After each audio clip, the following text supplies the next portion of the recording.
Halo. Ilma belum. Tarik apa ya tariknya? Iya Pak, ada Pak. Eki. Muhammad Eki belum ya? Lazuardi Saya Pak. belum. Sakti Dewangga belum.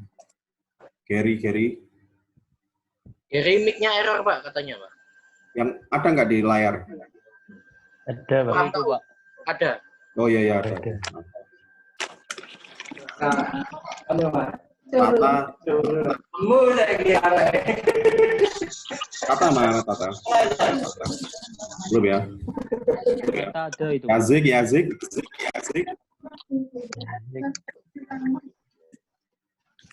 Tata ada ya? Barusan masuk ini ya. Kata ada. Tribun. Yazik. Belum. Azik belum ada, Pak. Eka ada toh? Oke. Eka ada. Saya Daniel. Ada Pak. Nah. Octavia Eka. Oke. Alif. Saya, Pak. Oke. Ramadan. Saya, Pak. Ada, Pak. Di mana? Oh iya ya. Ah. Novanda. Angga. Nova. Novando. Oh Novando Novanda. ada Pak, saya hadir. Jadi Novanda ya. Iya. Nama perempuan Pak kalau Novanda.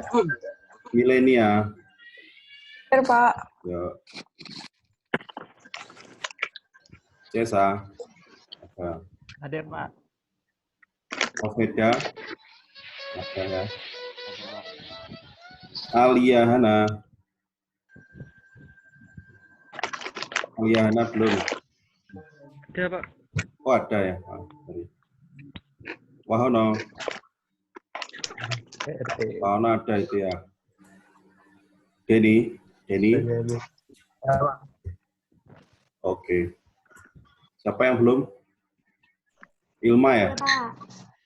Ya. Egi ada Egi. Ada saya. Mana Egi? Oh itu. Ada itu Pak, ada. Oke, ya. Lazuardi. Saya, Pak. Oke ya. Nah. Oh, ya. Sakti. Sakti ada ya. Nah.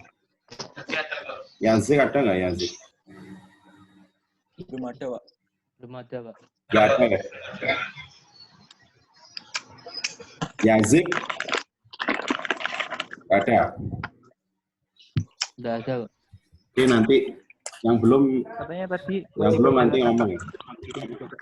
Sudah saya update di itu kelas di absensinya, silahkan dilihat ya. Yang belum ditentang silahkan komplain.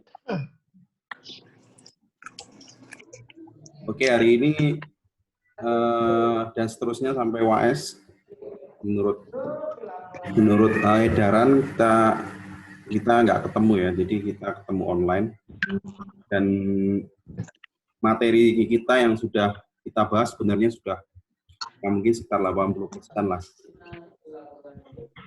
Artinya nanti depan itu sebenarnya akan lebih nyantai sebenarnya dan akan saya buat lebih nyantai lah, berhubung kondisinya juga nggak di rumah. Oh ya ini kameranya boleh dimatikan ya, biar hemat bandwidth-nya biar ringan. Oh iya, Pak. Dari saya aja. Ya. Oke jadi ke depan nanti kita kuliahnya adalah sistem project ya, project kelompok. Nah kemarin dari dari kelompok yang sudah dibagi, saya lihat dulu.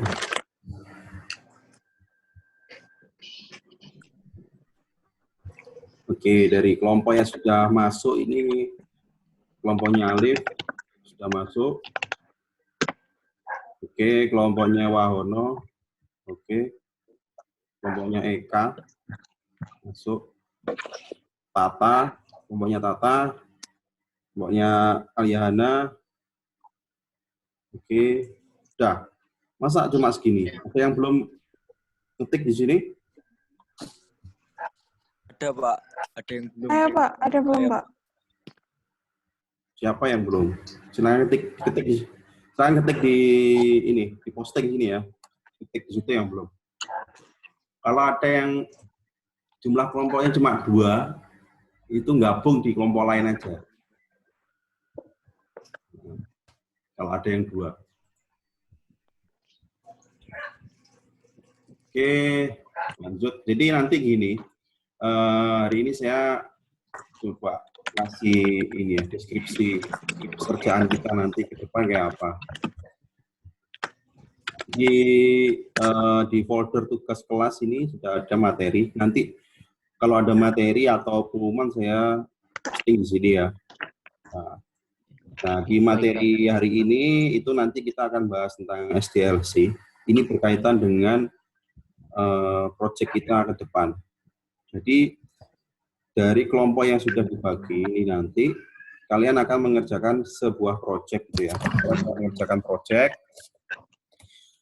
Nah, intinya kalian bikin aplikasi berbasis web, kemudian harus menggunakan GUI-nya harus dibuat se-perfect mungkin. Karena kita materi kuliah kita memang fokus di GUI-nya ya kan, di tampilannya. Tapi nanti back-end-nya itu saya serahkan ke kalian. Boleh pakai Laravel, boleh pakai CI. Boleh pakai CI atau Laravel. Atau boleh pakai PHP native, boleh.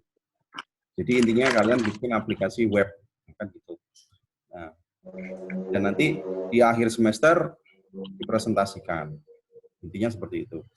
Lalu yang berikutnya, untuk membuat aplikasi itu tadi, itu harus melalui perencanaan. Jadi saya nggak mau hanya ide-ide yang asal-asalan.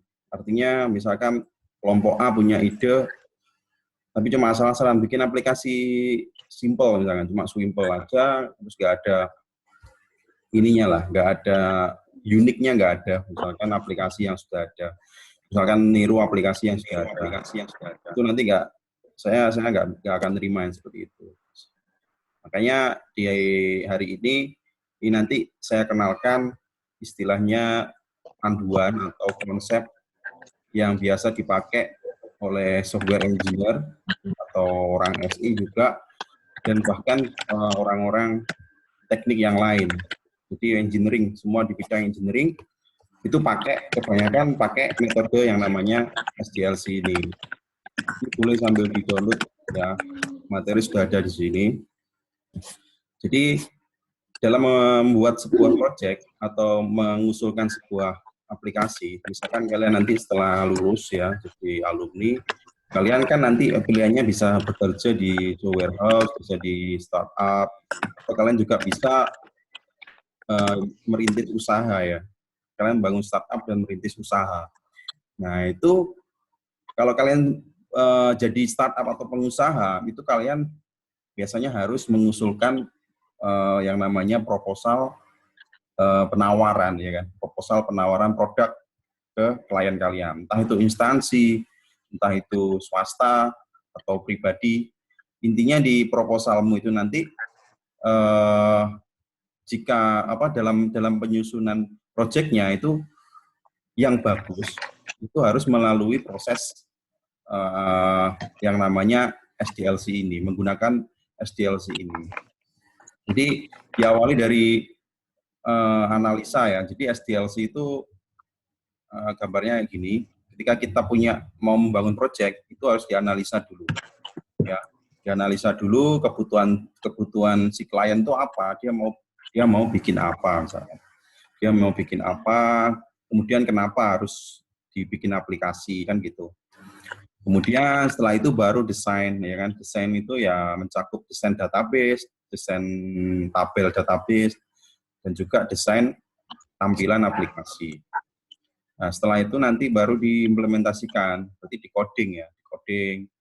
Nah, jadi baru ditunjukkan ke klien, kemudian di testing ya kan, di testing. Nah, setelah itu, setelah jalan misalkan kadang kan biasanya kontrak pekerjaan itu biasanya tidak putus ya, kontrak kadang setiap tahun diperbarui. Nah, yang seperti itu kalau kalian nanti bikin usaha yang seperti itu harus tahap yang terakhir evolution itu maksudnya setiap tahun atau setiap berapa waktu aplikasi yang kalian bangun tadi harus dievaluasi. Maksudnya gini, apakah aplikasinya sudah maksimal, perlukah ditambah lagi fitur atau mungkin ada kelemahan. Itu di tahap evolusi ini. Jadi itu adalah life cycle ya, siklus dari mulai aplikasi itu direncanakan, dibuat, di testing, sampai diperbaiki lagi kayak gitu. Nah, ini nanti teknisnya adalah nanti teman-teman ini nanti melakukan SDLC itu tadi. Jadi sebelum membuat aplikasi itu harus dilakukan tahap-tahap di SDLC itu tadi. Kalau di SDLC ada requirement sama desain dulu sebelum coding. Nah, makanya nanti saya kasih waktu ini setiap minggu itu satu step ini. Jadi misalkan minggu ini, hari ini kita ketemu, nanti hari Rabu kalian mempresentasikan hasil requirement analisisnya ini. Oke, kita bahas dulu. Jadi SDLC itu adalah tahapan untuk merancang sistem ya, nggak hanya software tapi juga engineering yang lain juga. Orang elektro bisa, orang sipil juga bisa, orang teknik industri juga bisa. Nah, di requirement analysis ini intinya sih kalian harus menjawab pertanyaan what ya kan dan why. Apa itu what? Jadi mau membuat aplikasi atau membuat sistem yang seperti apa. Terus kemudian juga harus bisa menjawab why-nya. Kenapa kamu itu membangun sistem itu? Ya kan? Misalkan kantor kelurahan, kamu misalkan magang di kantor kelurahan, misalkan sekalian bikin aplikasi pencatatan surat misalkan. Nah, itu seberapa urgent aplikasi itu harus dibangun, harus ada. Itu harus dikaji. Kalau nggak urgent, ya nggak usah diusulkan gitu loh. Kenapa? Karena gini, kebanyakan dan sering terjadi ya, membuat sistem atau aplikasi yang sebenarnya tidak dibutuhkan, sehingga setelah jadi aplikasi itu tidak dipakai. Nah, itu adalah kegagalan dari proses di sini, analisa dan desainnya itu. Contoh apa? Contoh gini, yang sudah ada di depan kita lah, misalkan aplikasi eKTP ya, KTP. Dulu orang membuat KTP itu sebelum ada yang sistem sekarang, buat KTP dulu itu cukup 2 hari, 3 hari jadi. Kenapa? Karena kelurahan bisa nyetak sendiri, kan ngeprint sendiri, ya kan. Nah, terus kemudian mereka mengusulkan teknologi yang canggih lah, seperti sekarang ternyata harus ada proses perekaman dan lain-lain, sehingga sekarang bikin KTP itu nggak cukup 3 hari, bisa setahun, ya kan, bisa setahun baru jadi KTP-nya. Nah, itu contoh dari, loh kok bisa, padahal harusnya teknologi itu membuat singkat, mempermudah, dan membuat singkat proses. Nah, itu berarti ada yang salah di analisa kebutuhan dan desainnya. Nah, seperti itu. Contoh lain lagi, di pekerjaan saya dulu misalkan, kita membuat sistem website untuk melakukan tracer ya. Tracer itu tracking alumni. Jadi kita minta alumni kampus itu untuk buat ngisi formulir yang itu isinya adalah data-data, misalkan kerja di mana, gajinya berapa, kayak gitu. Ya data-data yang dibutuhkan kampus lah, biasanya buat akreditasi. Ternyata setelah dibangun susah payah, ternyata responnya jelek. Kenapa? Banyakan alumni malas buat ngisi lagi. Karena terlalu banyak yang harus diisi dan harus melakukan proses daftar lagi.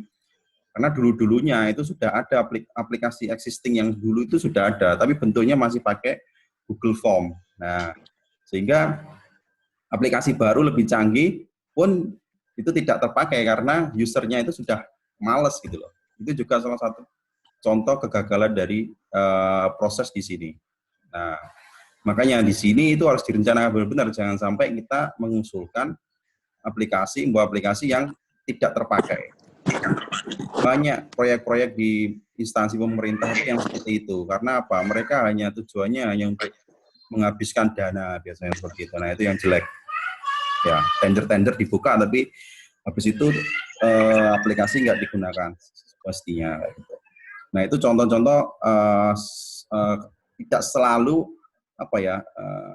bahkan sering aplikasi itu ternyata tidak digunakan, tidak termanfaatkan dengan baik. Nah, sehingga nanti saya minta kalian kelompok itu mengusulkan aplikasi, boleh lebih dari satu. Misalkan kalian punya ide 3 aplikasi. Nah, nanti kita analisa.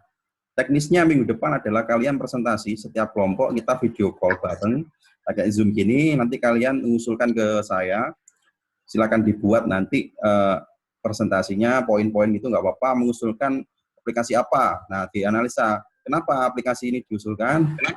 Nah, itu terus prospeknya gimana, kayak gitulah.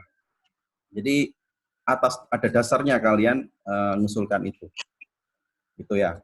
Terus yang kedua nanti setelah itu, nanti kita baru melakukan desainnya atau perancangan sistemnya. Nah, ini nanti dapat berbentuk ini. Jadi kalian harus bisa membuat flowchart-nya. Ya, flowchart. Jadi flowchart itu bagan alir lah. Nah, atau nanti ada macam-macam yang kita bisa bikin, nanti saya kasih di materi.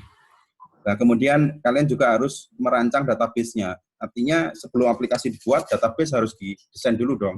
Ada berapa tabel yang dibikin misalkan. Misalkan ada 5 tabel, yang mana yang primary key-nya yang mana. Kemudian korelasi antar tabel, yang mana tabel A terhubung dengan tabel yang mana. Nah, itu kan perlu didesain dulu. Apalagi orang SI ya. Jadi sebenarnya di sini itu, kalian kan orang SI ya. Orang SI nanti ketika kalian kerja, sebenarnya lebih pasnya itu kalian sebagai analis sistem ya, sistem analis. Dan itu kebanyakan pekerjaannya adalah mentransformasi proses bisnis yang sudah ada ke dalam desain database biasanya, desain database sampai desain database. Baru setelah database jadi, itu sudah dikerjakan oleh programmer. Nah, misalkan kalian punya kliennya adalah Indomaret misalkan, ya kan? Indomaret mau buat sistem buat pencatatan kasir, misalkan. Nah, itu perlu formnya kayak apa? Kalian kan berarti harus melihat dulu formulir manual di kertas itu yang sudah ada itu kayak apa? Ada berapa form, terus datanya apa aja. Nah, itu adalah orang SI seharusnya yang mengerjakan itu. Jadi lebih banyak ke analisa sistem, kayak gitu. Jadi seharusnya kalian bisa kuat di sini di analisa dan desainnya. Oke, kemudian nanti juga harus dibuat sketsa interface. Karena kalian saya lihat kalian sudah pernah dapat materi Adobe XD, kemudian Figma ya, Figma. Nah, itu nanti dipakai. Jadi sebelum dibuat aplikasinya, sebelum di-coding, kalian desain dulu di Figma atau di Adobe XD kayak apa, warnanya kayak gimana, kita diskusikan. Misalkan warnanya terlalu norak misalkan.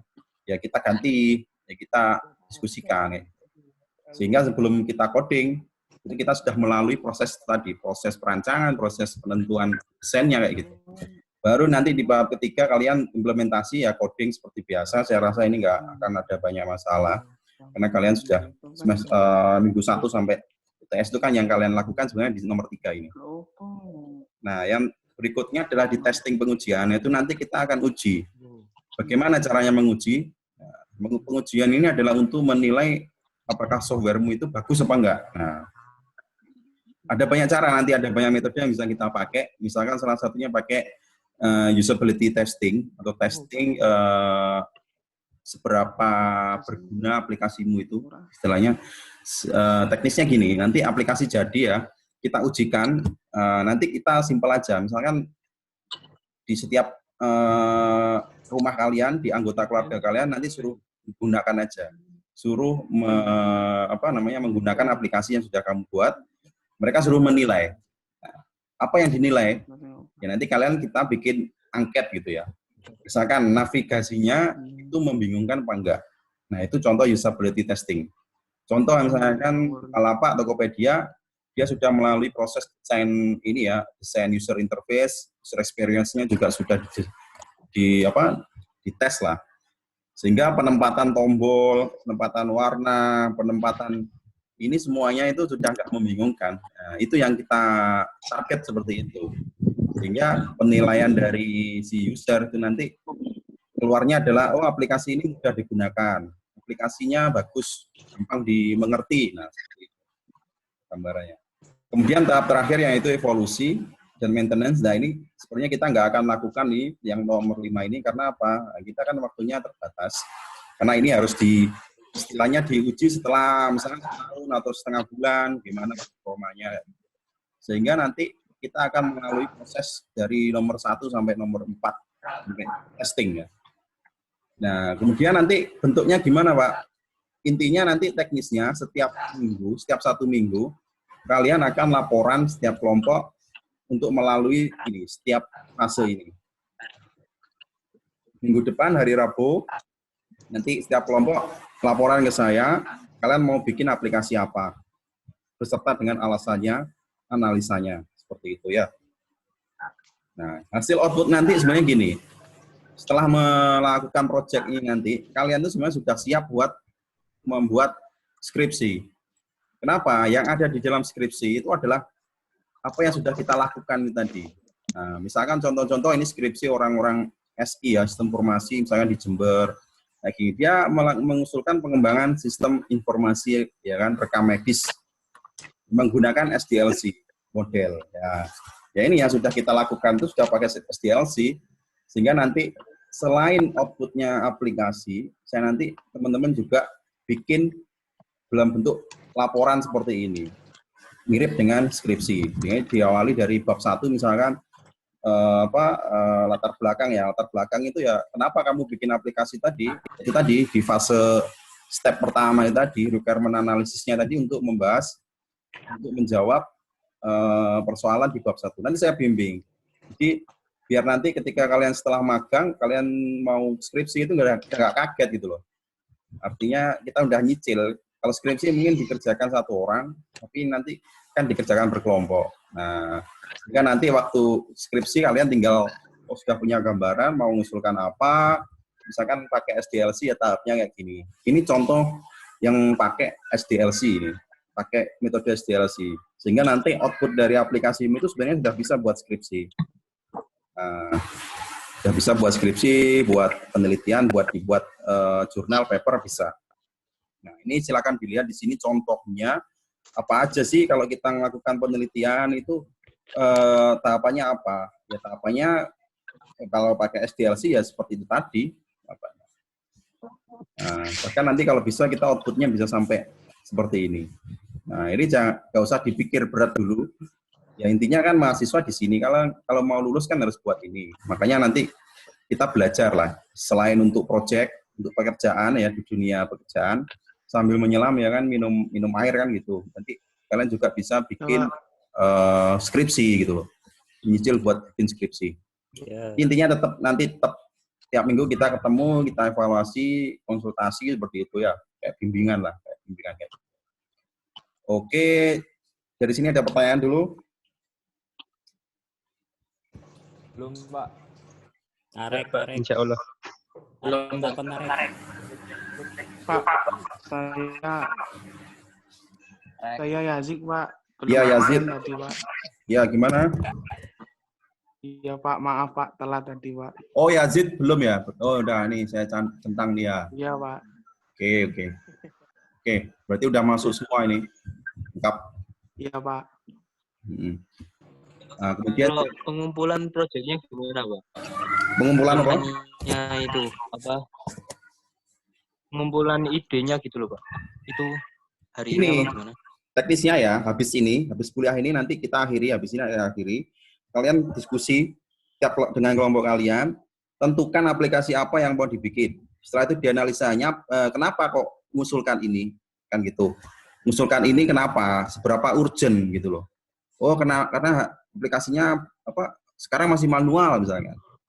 Intinya kalian harus bisa gambarkan, saya sebagai istilah pembimbing ya, sebagai pembimbing kalian tuh mengusulkan ide itu gimana caranya biar tidak tertolak lah intinya gitu. Misalkan ini prospek Pak, dari sisi ekonomi pun misalkan nanti punya prospek misalnya gitu. Itu nanti dibuat dalam bentuk PowerPoint aja, PPT gitu. Nah, nanti minggu depan tiap kelompok presentasi, mau mengusulkan apa, nanti kita diskusi. Oh ini layak, ini enggak, coba cari ide yang lain misalkan. Gitu. Oke, gimana? Pak, berarti itu untuk idenya sendiri itu bisa masih ditolak, Pak? Bisa apa? Bisa ditolak. Ya bisa ditolak, bukan ditolak sih sebenarnya. Kita revisi. Pokoknya dengan waktu yang ada, kita nggak akan berlama-lama lah. Misalkan idemu seperti ini, misalkan kalau emang nggak layak, benar-benar nggak layak ya, cari lagi lah. Cari lagi atau nanti saya kasih. Kayak gitu ya. Kalau misalkan mentok. Oh iya Pak, siap. Tapi saya harapkan semuanya ide murni dari kalian. Gitu. Ini berarti nanti ngumpulkan judulnya dulu, habis itu baru kalau emang di SPC berarti menentukan mau pakai apa gitu Pak. Ya, benar. Jadi nanti diskusi hari Rabu depan kalian presentasikan. Jadi jangan langsung dikirim ke saya judulnya. Dibawa dulu aja sampai hari Rabu. Nanti setiap kelompok maju. Selasa, Pak. Hah? Hari Selasa, Pak. Kamis. Hari Selasa. Oh, Selasa enggak. Kamis, Pak. Oh iya, sorry, Selasa. Maaf, Selasa. Sekarang hari Selasa ya? Oh, hari Selasa maksudnya. Ya, Selasa. Jadi 1 minggu ya Pak waktunya? Iya, waktunya 1 minggu. Jadi hari Kamis kita nanti ada materi kuliah nanti. Saya melanjutkan yang Vue.js yang kemarin. Nah, yang ini dikerjakan nyantai lah. Kalian bisa diskusi WhatsApp atau calling antar kelompok, terserah. Oke? Satu kelompok, Pak, kalau misalkan satu kelas ada yang sama, Pak, kemungkinannya itu gimana, Pak? Sama judulnya. Iya. Makanya nanti kalau punya ide. Bukan judul, Pak, konsepnya, Pak. Konsepnya maksudnya. Konsep ya kita lihat nanti. Kan nanti yang tahu saya kan. Intinya gini, kalau kalian punya ide, jangan langsung diumbar di grup kelas. Ide itu mahal gitu loh. Ya, kalian skripsi, kalau punya ide, tahan. Sampai di ACC baru ngomong ke temen kalau saya punya ide. Gitu loh. Katakanlah nanti ada yang sama ya kita atur. Ya jarang terjadi. Insya Allah sih. Kalau misalkan ada, kita buat beda nanti. Gitu. Ada lagi? Waktu UAS-nya nanti yang dikumpulin apa aja, Pak? Waktu UAS nanti presentasi ya. Presentasi tentang produk yang sudah dihasilkan, demo lah istilahnya. Otomatis setiap anggota kelompok harus menguasai. Jangan sampai yang coding hanya 1 orang, atau misalkan yang coding 1 orang nggak apa-apa lah, tapi yang lain kudu paham. Pertanyaannya harus memahami apa yang dibuat. Terus nyerahkan laporannya dalam bentuk tadi, yang format bentuk skripsi itu tadi, itu dibuat. Nanti itu saya bimbing gimana cara bikinnya. Udah itu aja. Jadi presentasi sama nggak ada tes tulis, nggak ada tes kayak kemarin live coding, nggak ada nanti. Lebih gampang kan? Oke, ada yang tanya lagi? Gitu dulu aja, Pak. Oke, nggak ada ya. Kira-kira jelas ya. Habis ini apa yang mau dilakukan, tahu ya? Ya, Pak. Insya Allah. Oke, saya serahkan ke kalian lah. Pokoknya dari Selasa harus maju, siap. Harus ada bahan yang didiskusikan. Oke? Oke, kalau nggak ada, kalau ada pertanyaan lagi langsung sampaikan di grup WhatsApp gitu. Oke, mungkin kuliah hari ini cukup aja sekian. Nanti kalian jalan sendiri-sendiri sambil nyantai aja ya. Ini semua udah di desa masing-masing toh? Halo? Nggak ada yang sudah ya? Sudah, Pak. Oke, alhamdulillah. Masing-masing, Pak. Jaga diri baik-baik lah. Oke, nanti kita ketemu lagi hari Kamis nanti dengan materi praktikum. Jadi nanti kalau bisa ya live coding nanti saya akan coding seperti biasanya seperti di kelas lah. Jadi posisinya ya ojo sing ono sing turu atau opo gitu loh. Maksudnya ya siap di depan komputer semua. Kita praktikum beneran hari Kamis itu ya. Ya, Pak. Kalau hari ini nggak apa-apa, kita kan ngomong ngobrol gitu. Oke, nggak ada pertanyaan, saya akhiri aja dulu. Selamat mengerjakan. Assalamualaikum warahmatullahi wabarakatuh. Waalaikumsalam.